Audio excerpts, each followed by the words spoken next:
हाय दोस्तों, welcome back to my YouTube channel. आज हम बात करने वाले हैं इम्पोर्टेंट क्वेश्चंस या फिर बोल सकते हैं रिपीटेड क्वेश्चन, जो है information system for manager MMPC 008। Exam पास आ गए हैं, तुम्हें भी पता है अब बहुत ज़्यादा टाइम नहीं है तुम्हारे पास, और मुझे भी पता है बहुत ज़्यादा टाइम नहीं है तुम्हारे पास। सो सारे टॉपिक्स को नहीं, जो इम्पोर्टेंट क्वेश्चन हैं, जो बहुत ज़्यादा चांस है जो तुम्हारे लिए बहुत ज़्यादा इंपॉर्टेंट होने वाले हैं, उनको मैं तुम्हें एक एक करके समझा दूंगा। ओके, अब इन सब की मोस्टली जो वीडियोस हैं वो मैंने डिटेल में पहले भी बना रखी हैं। तुम ज़्यादा डिटेल में इंफॉर्मेशन चाहते हो तो वहाँ देख लेना। पर ये जो है, ये है उन लोगों के लिए जिन्होंने जिनके पास टाइम नहीं होता, जो बिजी होते हैं, जो एग्जाम से कुछ एक दिन पहले पढ़ रहे हैं। सो अगर ये प्लेलिस्ट मैं बना रहा हूँ, अगर तुम देख लेते हो तो ऑलमोस्ट सारे टॉपिक्स जो इंपॉर्टेंट हैं, जो आ सकते हैं किसी ना किसी फॉर्म में, वो तुम्हारे कवर हो जाएंगे। अगर तुम पहली बार इस चैनल में हो तो मैं रिक्वेस्ट करूंगा कि सब्सक्राइब कर लो, क्योंकि इंपॉर्टेंट इन्फॉर्मेशन टॉपिक से रिलेटेड तुम्हें यहाँ मिलने वाली है। पहले बात करते हैं जो इंपॉर्टेंट क्वेश्चंस हैं या रिपीटेड क्वेश्चन है। मैंने क्या किया है, 4-5 साल के क्वेश्चन पेपर्स लिए हैं पिछले, और उनको एनालाइज करके कुछ सेट ऑफ क्वेश्चंस ऐसे देखे हैं जो किसी ना किसी फॉर्म में हर बार आया है और जो कि बहुत इंपॉर्टेंट होने वाले हैं। राइट, सो टाइम ज़्यादा वेस्ट नहीं करूंगा, क्योंकि मुझे पता है बहुत कम टाइम है। मैं ऐसा नहीं कि क्वेश्चन और आंसर बता दूंगा, ऐसा कुछ नहीं है। मैं तुम्हें समझाने की कोशिश करूंगा। अगर तुम जो बेसिक आइडिया समझ जाते हो तो तुम ये आंसर किसी भी फॉर्म में लिख पाओगे, चाहे 10 मार्क्स का है, 20 नंबर का है, किसी भी फॉर्म में आए तुम लिख पाओगे। राइट, सो पहले है इंफॉर्मेशन सिस्टम और डेफिनेशन और वैल्यू से रिलेटेड जो क्वेश्चन हैं। सो इसमें पहला एक क्वेश्चन है जो कई बार आया है, डेफिनेशन एंड टाइप। सो ये कुछ क्वेश्चंस आते हैं। राइट, सो अगर मैं क्वेश्चन पढ़ूं, सो जो तरीके से वो नॉर्मली आए हैं वो है, what do you understand by information system, describe various type of information system, the value of information is measured in terms of benefit to the organization, explain various methods to assess the value of information system। Okay, और ये ऐसे भी आ जाता है कभी कभी कि explain any 4 methods to assess value of information. Now फिर आता है हमारे पास ऑर्गेनाइजेशन एंड इंफॉर्मेशन सिस्टम से, इस टॉपिक से रिलेटेड क्वेश्चन आते हैं, जो है there is two way relationship between organisation and information system, explain. Right, सब इनमें से कोई भी क्वेश्चन तुम्हें आता है, मैं तुम्हें बेसिक आइडिया अभी दे देता हूँ। ठीक है, हम चलते हैं। सबसे पहले सीखना बहुत जरूरी है, जैसे कि तुम्हारे जो कोर्स का नाम है वो है इंफॉर्मेशन सिस्टम फॉर मैनेजर। सो हमें बहुत जरूरी है ये जानना कि इंफॉर्मेशन सिस्टम क्या है। ये समझने से तुम ऑलमोस्ट किसी इंफॉर्मेशन सिस्टम से कोई भी क्वेश्चन आता है, इस MMPC 008 से कोई भी क्वेश्चन आता है, इंट्रोडक्शन पार्ट में ये लिख सकते हो, या कहीं भी कहीं ना कहीं ये तुम छोटा सा रेफरेंस दे सकते हो, जिससे कि तुम्हारा आंसर और बेहतरीन हो जाएगा। ओके, डेफिनेशन क्या है? Information system is a coordinated set of components and resources designed to collect, process, store and distribute information। Okay, जो ये एक ऐसा सिस्टम है, जैसे हम ह्यूमन सिस्टम है, उसमें क्या है, हमारे पैर हैं, बॉडी है, कई कई सारे सिस्टम मिलके हमारा ह्यूमन बॉडी सिस्टम बनता है। वैसे ही इंफॉर्मेशन से रिलेटेड जो सिस्टम है, जो इंफॉर्मेशन को स्टोर करने में, कलेक्ट करने में, प्रोसेस करने में और डिस्ट्रीब्यूट करने में हमें मदद करे, उसको हम बोलेंगे इंफॉर्मेशन सिस्टम। ओके, अब इंफॉर्मेशन क्या है? डेटा। डेटा डेटा को स्टोर करने में, ओके, उसको प्रोसेस करने में, कलेक्ट करने में और डिस्ट्रीब्यूट करने में जो भी हमारी मदद करता है, जो जो हमें चीज चाहिए, उसको हम बोलेंगे इंफॉर्मेशन सिस्टम। सो अब इसके जो बहुत ही इंपॉर्टेंट कंपोनेंट हैं वो हैं पीपल। राइट, जहाँ से डेटा आ रहा है, लाइक लोगों का डेटा हमें चाहिए। ओके, फिर है हार्डवेयर। हार्डवेयर जैसे कंप्यूटर हो गया, जहाँ पे हम ये स्टोर करते हैं। राइट, कंप्यूटर में करेंगे या फोन में करेंगे। राइट, सो हार्डवेयर। और जैसे माउस कीबोर्ड से हम इंफॉर्मेशन डालेंगे, राइट, माउस से हम इधर उधर करेंगे। राइट, सो वो हो गया हार्डवेयर। फिर हो गया सॉफ्टवेयर, जहाँ पे ये हम इंफॉर्मेशन डालेंगे, या तो तुम एक्सेल में डालोगे, MS एक्सेल होता है जो सॉफ्टवेयर है, या फिर कोई और सॉफ्टवेयर होगा, राइट, उसमें डालोगे। फिर ये, अब फिर हमें डेटा भी तो चाहिए, जो इन्फॉर्मेशन है, इन्फॉर्मेशन भी तो चाहिए जो हमें डालना है, तो इन्फॉर्मेशन चाहिए। राइट, और फिर प्रोसेसेस। राइट, जो प्रोसेस होता है, एक प्रोसेस, एक जो सॉफ्टवेयर होता है वो प्रोसेस करेगा इन सब चीजों को। राइट, प्रोसेस मतलब, अब जैसे तुमने जो डेटा कलेक्ट किया, तुमने कंप्यूटर में डाला डेटा कि पहले दिन इतने जूते गए, दूसरे दिन इतने जूते गए, तीसरे दिन इतने सारे जूते गए। तो तुमने हर रोज ये तुमने इन्फॉर्मेशन डाला, तो ये प्रोसेस होके एक जगह पे दिखाएगा कि ओवरऑल कितने जूते गए, कौन से टाइप के जूते ज्यादा गए। सो उसको बोलते हैं हम प्रोसेस। राइट, सो ये जो सारी चीजें करेंगे, ये जो सारी चीजें हमें चाहिए इंफॉर्मेशन से रिलेटेड, इसको हम बोलेंगे information system. Okay, together like a people, hardware, software, data, processes, right? Together, these elements help in managing business operation, interacting with customer and supplier, and competing in the market. Okay, जब ये सारी चीजें मिलकर एक business को run करने में मदद करते हैं, जो कस्टमर से भी इंटरेक्ट करे और सप्लायर से भी इंटरेक्ट करे और जो बिजनेस को है रन करने में, मार्केट प्लेस में बने रहने में हेल्प करे, उसको हम बोलते हैं इंफॉर्मेशन। ओके, आई होप यहाँ तक तुम्हें समझ आ गया होगा। मैंने तुम्हें बहुत ज़्यादा डिटेल में मैं नहीं गया हूँ क्योंकि टाइम की शॉर्टेज है।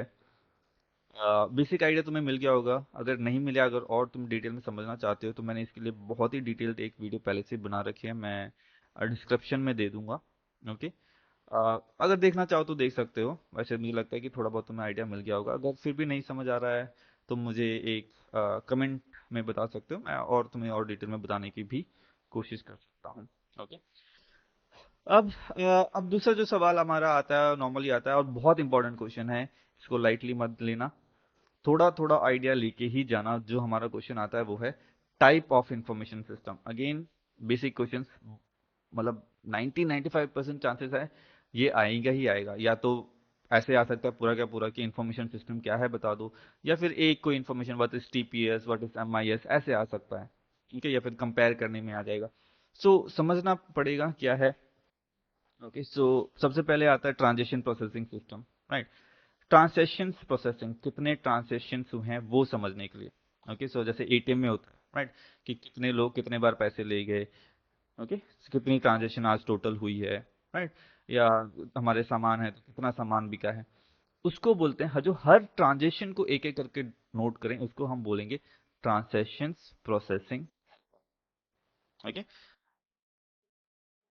अब दूसरा हमारे पास आता है management information system. Okay, management information system क्या है? ये जो जो हमारा टीपीएस ने इंफॉर्मेशन कलेक्ट किया है, वो मिड लेवल मैनेजर्स को उसकी समरी देता है। ओके, अब जैसे आज हमारे दुकान से कई सारी चीजें गई, सो लास्ट में ये मैनेजर्स को एक डिटेल दे देगा कि हाँ, आज के दिन में सेल्स में इस चीज की इतनी सेल हुई, इस चीज की इतनी सेल हुई, इतना हमारा खर्चा आया, इतना हमारा प्रॉफिट हुआ। इसको वो हम बोलेंगे management information. Okay, decision support system, DSS, right? So ये कुछ ऐसे सिस्टम्स होते हैं या सॉफ्टवेयर होते हैं जिसमें हम इनपुट डालते हैं, इंफॉर्मेशन डालते हैं कि या आज इतनी सेल हुई है, उससे 4-5 महीने पहले इतनी सेल हुई थी। सो वो सारा इंफॉर्मेशन वो देखता है कि सेल बढ़ रही है या घट रही है। और जो हम और भी फैक्टर्स उसमें देखते हैं कि इन्फ्लेशन कितना है, ये सब हम देते हैं। उस बेस पे ये हमें डिटेल्स देता है कि हाँ, अब आगे कैसा हो सकता है, राइट? सो इससे इसको बोलते हैं फोरकास्टिंग स्किल्स, रिस्क एनालिसिस। सो हम जो डिटेल्स देते हैं उस बेस में ये हमें सजेशंस देता है कि भाई, अगर तुम अभी पैसा डालोगे तो रिस्क हो सकता है, अभी सेल कम होने के चांसेस हैं। सो वैसे ये डिसीजन लेने में हमें सपोर्ट करता है। डिसीजन नहीं लेता हमारे लिए, बस हमें सपोर्ट करता है, हमें जो फैक्टर्स हैं उनको सच्चाई उनकी दिखा देता है। ठीक है, दूसरा उसके बाद हमारे पास फोर्थ आता है एग्जीक्यूटिव इंफॉर्मेशन सिस्टम, EIS। ये है give a big picture view for strategic decision, right? Strategic decisions के लिए हमें बिग पिक्चर, बड़ा मतलब हमें सब कुछ बताता है डिटेल में। और ये टॉप लेवल एग्जीक्यूटिव्स के लिए होता है, जैसे जो मार्केट ट्रेंड्स, डैशबोर्ड्स वगैरह के लिए होता है। जैसे तुम देखोगे अगर गूगल ट्रेंड्स देखो, सो उसमें जो सारा इन्फॉर्मेशन हमें मिल जाता है कि कौन लोग क्या खरीद रहे हैं, क्या टॉपिक अभी डिस्कस हो रहा है, राइट? सो उस हिसाब से होता है। फिर हमारे पास आता है enterprise resource planning, EPR। Okay, ये क्या है? Connect all department through one system, the whole organization. ठीक है, अब जैसे अगर एक कार बनाने की कंपनी है, उसमें कई सारी टीम्स होंगी, सेल्स टीम होगी, ठीक है, और इन्वेंट्री में लोग होंगे, कार के स्पेयर पार्ट वाले लोग होंगे, और फाइनेंस डिपार्टमेंट होगा। ओके, सो ये जो एक इंफॉर्मेशन सिस्टम होगा, ये इन सारी चीजों को कनेक्ट कर देगा। ठीक है, अब सबसे पहले क्या होगा? जैसे तुम्हें कार, एक सेलमैन ने कार सेल करी, वो लिख देगा, वो अपने सिस्टम में इंक्लूड करेगा कि भाई एक ऑर्डर आ गया है। जैसे ही वो ऑर्डर आए, वो इनपुट देगा जो इन्वेंट्री टीम है और जो फाइनेंस टीम को ये मैसेज आ जाएगा कि एक इस कार का ऑर्डर आ गया है। वो लोग उस हिसाब से अपना सामान डाल देंगे, और जैसे वो अपना अपना काम करेंगे, वो सिस्टम में डालेंगे, तो सबको दिख जाएगा कि क्या क्या काम हो रहा है, चीज़ की ज़रूरत है, क्या नहीं है। और जहाँ ये सारे डिपार्टमेंट एक साथ अपने अपनी प्रोग्रेस देख सकें, उसको हम बोलेंगे एंटरप्राइज रिसोर्स प्लानिंग, ERP। फिर आता है customer relationship management, CRM। Right, so ये बहुत कॉमन है, तुमने सुना होगा CRM, स्पेशली अगर तुम लोग कॉल सेंटर वगैरह में तुमने कभी काम किया है। तो manage customer info and relationship, right, sale and customer service team. So ये क्या है, जो कस्टमर की जो सारे रिकॉर्ड्स वो सेव करते हैं, क्या नाम है कस्टमर का, क्या नाम है, क्या एज ग्रुप है, क्या अक्सर क्या खरीदता है, वो सारी चीज़ें ये अपने पास स्टोर करता है और उनका ग्राफ बना के हमें देता है। ठीक है। फिर होता है supply chain management, track product supplier and deliveries. Right, ये जैसे तुम्हारे अमेजोन वगैरह में तुमने देखा होगा कि प्रोडक्ट को ट्रैक करते हैं कि अभी कहाँ है, कहाँ पहुंचा। राइट, वैसी चीज़ों को और कितनी चीज़ों की हमें ज़रूरत है, सो उसको बोलते हैं हम सप्लाई चेन मैनेजमेंट। ओके, बहुत ही बेसिक से समझाया। अगेन बहुत ज़्यादा एग्जांपल्स मैंने नहीं दिए हैं, मुझे पता है क्योंकि टाइम कम है, पर मुझे लगता है कि बेसिक आइडिया तुम्हें मिल गया होगा। अगेन, इसके ऊपर भी प्रॉपर वीडियो चैनल पे है। प्लीज अगर तुम्हें नहीं समझ आ रहा है, या तो कमेंट करें, मैं तुम्हें पर्सनल लिंक भेज दूंगा, या फिर मैंने डिस्क्रिप्शन में लिंक दे रखा है।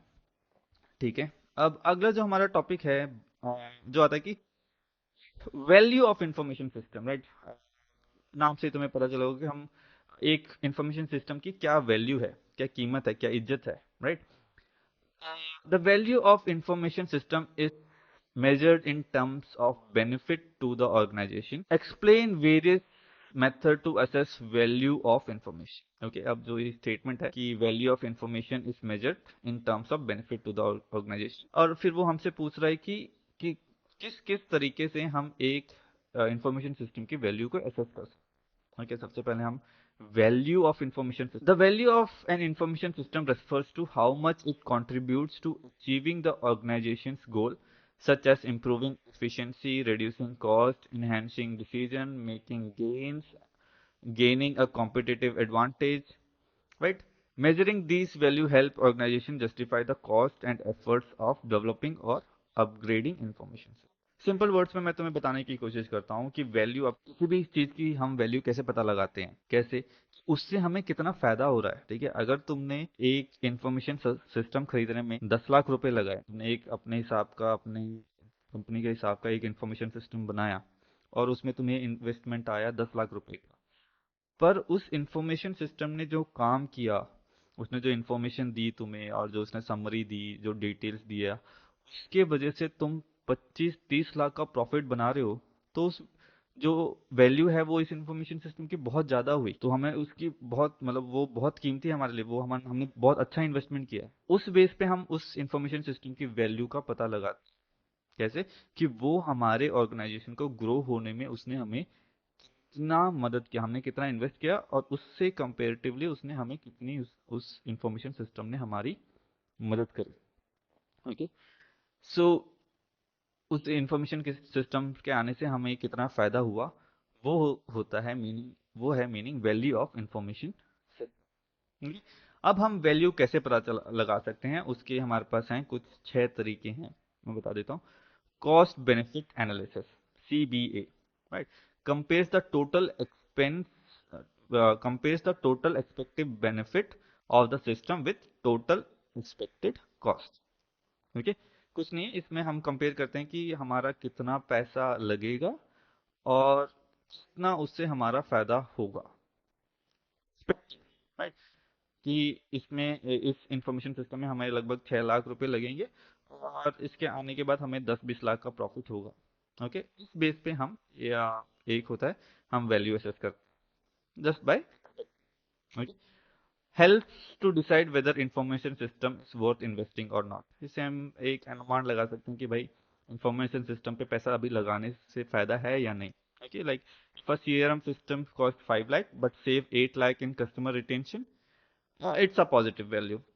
ओके, देन दूसरा होता है रिटर्न, रिटर्न ऑन इन्वेस्टमेंट, कि हमने जितना पैसा लगाया उतने हमें वापस मिल रहा है कि नहीं। फॉर्मूला इसका होता है net profit, net profit from information system upon total investment in information system into 100।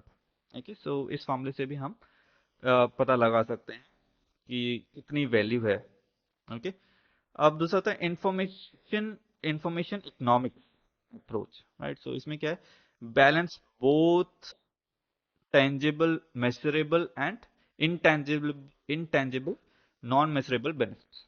तो इसमें क्या है, जो हम इसमें हम सब कुछ नापते हैं कि जो फिजिकल बेनिफिट्स हैं, जो नॉन फिजिकल बेनिफिट्स हैं, वो सबको हम मैनेज करते हैं, like help in assessing strategy and non financial gains like better decision making और कस्टमर सेटिस्फैक्शन, राइट। इसमें हम सिर्फ पैसा पैसा नहीं देखेंगे, और भी देखेंगे कि इससे अगर कस्टमर खुश हो रहे हैं, या डिसीजन मेकिंग हमारी फास्ट हो रही है, या प्रोसेस जो है तेज हो गया है, वो सब भी देखते हैं, सिर्फ पैसों के बेस पे नहीं देखते। ठीक है, उसको बोलते हैं इंफॉर्मेशन इकोनॉमिक्स अप्रोच। इसमें हम सिर्फ ये चीजें नहीं देख रहे हैं जो फिजिकली हमें दिख रही हैं। तुमने एक सॉफ्टवेयर में पैसा लगाया, उसकी प्रोसेसिंग बहुत तेज हो गई है, लोग बहुत, कस्टमर खुश हो रहे हैं, जो पहले 1 घंटा लगता था वो अब आधे घंटे में हो रहा है या 15 मिनट में हो रहा है। सो वो सारी बेनिफिट्स भी देखेंगे जो हम नॉर्मल, जो मतलब छू नहीं सकते, जो सिर्फ महसूस हो सकते हैं। ठीक है, जैसे सर्विसेज को इम्प्रूव हो गई। ओके। फिर होता है balance score card method. Balance score card method, what it does, measures performance from 4 perspective. इसमें क्या है, 4 चीजें हम देखते हैं, ऐसे किसी सिर्फ पैसों के बेस पे नहीं देखते हैं, या फिर सिर्फ ये कि कितना प्रॉफिट हो वैसे नहीं देखते हम। 4 चीजों को मेजर करते हैं किसी भी इंफॉर्मेशन सिस्टम की वैल्यू जांचने के लिए, कि पहला फाइनेंस, कि उससे हमें फाइनेंस बेनिफिट होना चाहिए। दूसरा कस्टमर, कस्टमर के लिए वो अच्छा होना चाहिए। इंटरनल प्रोसेस तेज होना चाहिए, और लर्निंग एंड ग्रोथ होनी चाहिए, राइट। कि जो हमारा जो इंफॉर्मेशन सिस्टम है, वो जो अपने पिछले जो क्या बोलते हैं उसको, कंप्यूटर लर्निंग कर रहा है कि नहीं, जो हमारे कस्टमर हैं उनका बिहेवियर सीख रहा है या नहीं, जो इन्फॉर्मेशन हमें उस हिसाब से इन्फॉर्मेशन दे रहा है या नहीं, ये सब हम देखेंगे, right. Aligns with IT goals with business goals.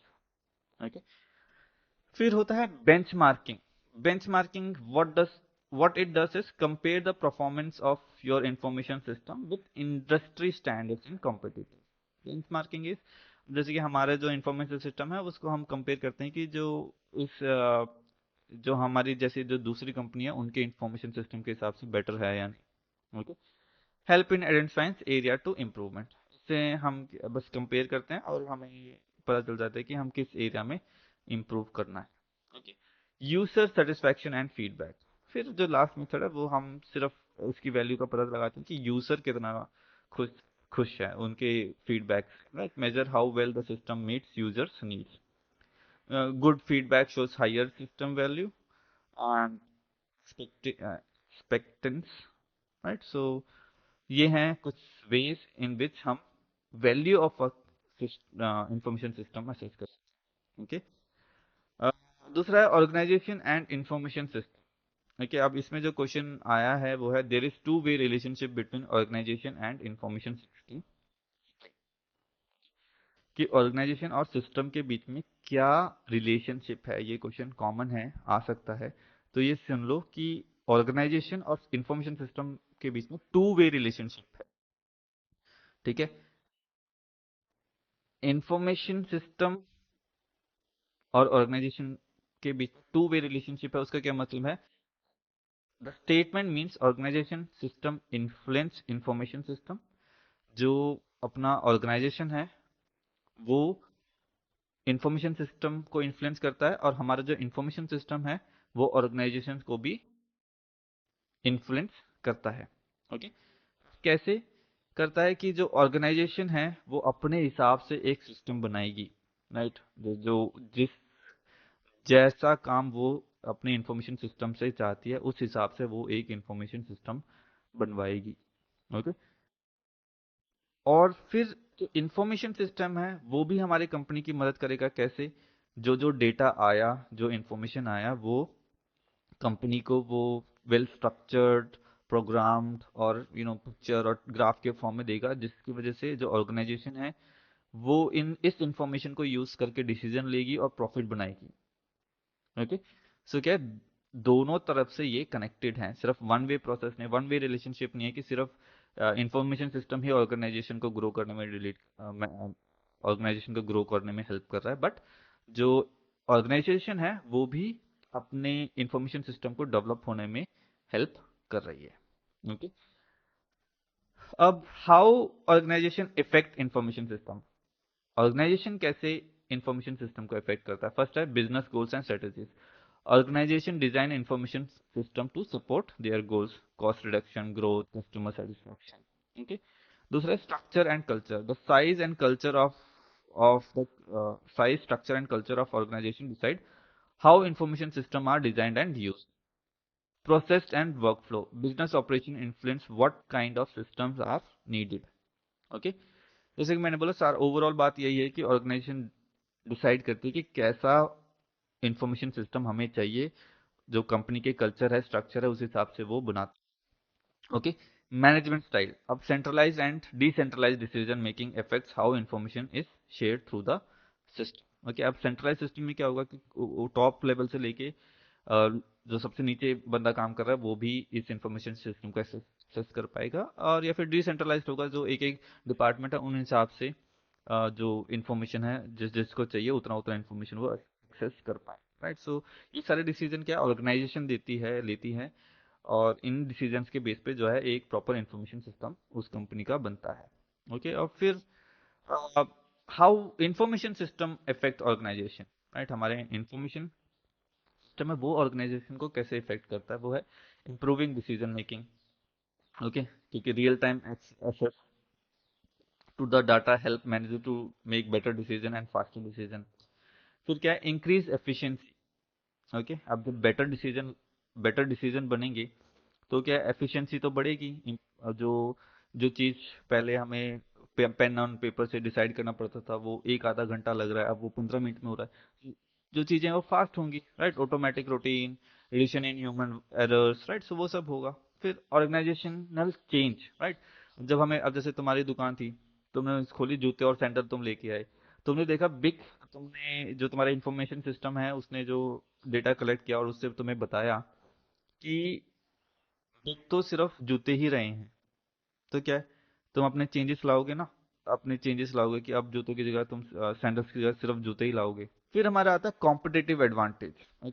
Support innovation, customer service and better marketing analysis. So ये जब सारी चीजें होंगी, अगर तुम इनोवेशन ज्यादा होगा, कस्टमर सर्विस तुम बहुत अच्छा करोगे, और बेटर एनालाइज कंपनी को दोगे दोगे तो तुम्हारी जो कंपनी है वो आगे बढ़ेगी ही बढ़ेगी। राइट। तो ये हैं कुछ क्वेश्चंस जो मैंने तुम्हें बता दिए हैं, बहुत इंपॉर्टेंट हैं, समझने की कोशिश करो। अगर कुछ भी डाउट है या कुछ तुम चाहते हो कि और डिटेल में एक्सप्लेन किया जाए या ज़्यादा एग्जांपल्स के साथ एक्सप्लेन किया जाए, तो कमेंट में बताएं।